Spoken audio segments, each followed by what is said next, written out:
Tell us about your policy plans and how they will impact the lives of American citizens. So we're going to have more jobs than we've ever had. Look, we had that. Nobody ever had an economy pre-COVID, and then after COVID, we did a phenomenal job. We handed over a stock market. We would have had a depression. I believe if I wasn't president, a couple of people are saying this very strongly now, we would have had a depression like in 1929.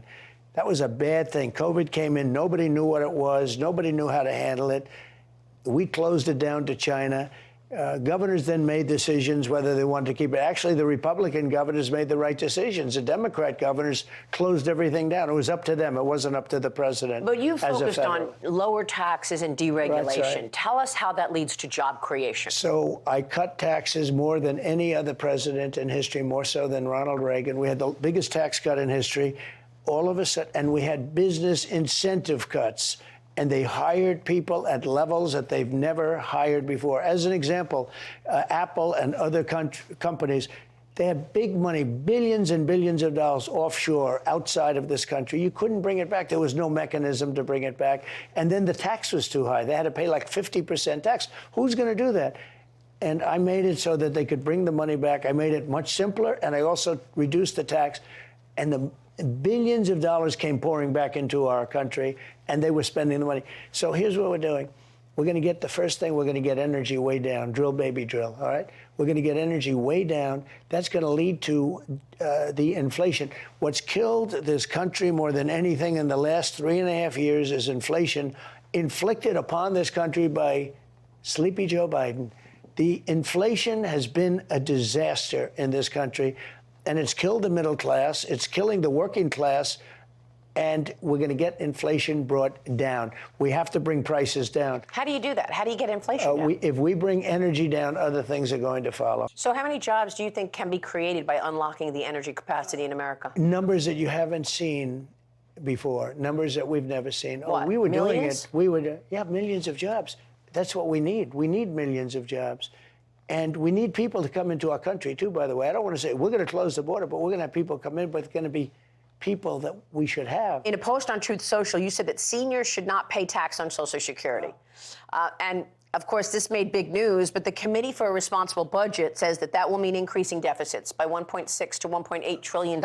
Because we can cut other costs. There's so much waste in our government. The other So that's what I want to ask. Where do you get the revenue to offset that? Because it's also apparently going to advance the insolvency date of Social Security's retirement trust fund by over a year. Well, you know, one of the things good about that is that's when people will make a deal. You know that. But we're going to take care of Social Security. We're not going to do anything to hurt our seniors. There is so much cutting. There is so much waste in this government. There's so much fat in this government. I also have no tax on tips. That's a big deal.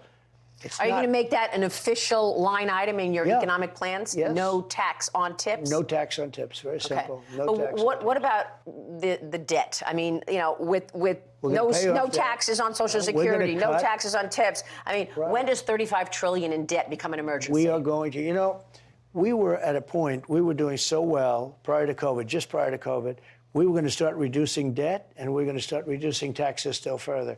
You know, I gave the biggest tax cut ever, bigger than the Reagan tax cuts. But you know what happened? It was very interesting.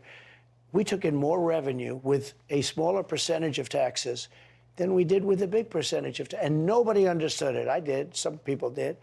But few people understood it. But when we cut taxes, we took in much more money. The country made more money.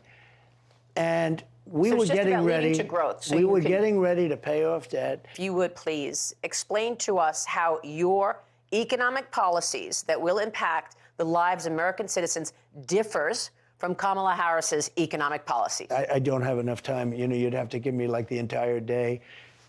We're going to, number one, base it very strongly on energy. We have more energy. We have more liquid gold, as I call it, under our feet than Saudi Arabia, than Russia, than anybody. We're going to be energy dominant. We're going to make a fortune. We're going to supply it all over Europe, all over the world. We're going to be double and triple what they're doing.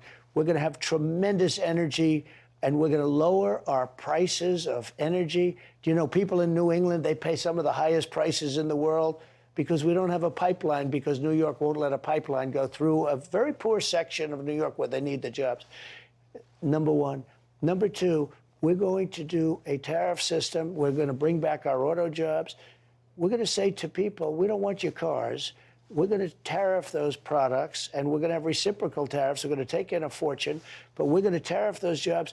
We want them to build auto plants in the United States. So right now, some of the biggest plants in the world for automobiles are being built, you know where? In Mexico, right on the border. And they're going to make cars and sell them into the United States. And those people in Michigan that love me and that I love and that are going to give us a victory because their auto industry won't exist in 2 years if she gets elected. China's going to make, and other countries are going to make all the cars. They're building some of the biggest auto plants. A friend of mine does that business. I said, I want to see a great auto plant. He says, you'll have to come to Mexico. Why? Because we're not building the big ones in the United States. And you will build them here. The biggest in the world, and we're going to have all of our people operating.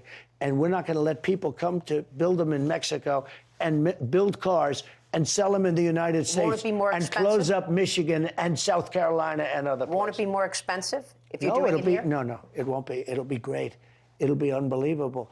And by the way, when you add it all up, including the taxes and everything else, we're going to create jobs like you've never created before. If you look at auto manufacturing, it's down 64% from its high, number of jobs and everything else. But we used to be the world manufacturer, and every year it gets eaten away. And a big factor is Mexico. Mexico stole 32% of our auto manufacturing. We're going to say, you want to do that? We're putting tariffs on your cars coming in. You take those brilliant people that own these factories, they got to build in the United States, and they have to hire U.S. workers. And whether it's union or non-union, look, the United Auto Workers, I know them very well. They vote for me. They have a stupid person leading them, but they vote for me. They're going to love Donald Trump more than ever before. We're going to create in that area, the most traditional area, we're going to have more auto jobs than we've ever had. We're bringing back the automobile industry. And we're going to do that with tariffs. We're going to do that by saying we're not going to accept. You know, I put the tariffs on Chinese cars. You know that.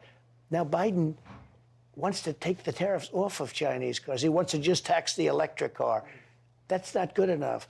So we're going to have more auto production in the United States than we've ever had before, and it's going to happen very fast. So this will be the first 100 days? I'll get that done in less than 100 days. I'll get that done in the first 2 weeks. My thanks to President Donald Trump. Stay with us for more from President Trump coming up. But first, Hi, everyone. I'm Brian Kilmeade. I want you to do me a favor. I want you to click to subscribe to the Fox News YouTube page. This is the only way that I know for sure that you're not going to miss any great commentary, any great news bites, any great interviews coming your way on Fox. You can get it all here on YouTube. So subscribe right now.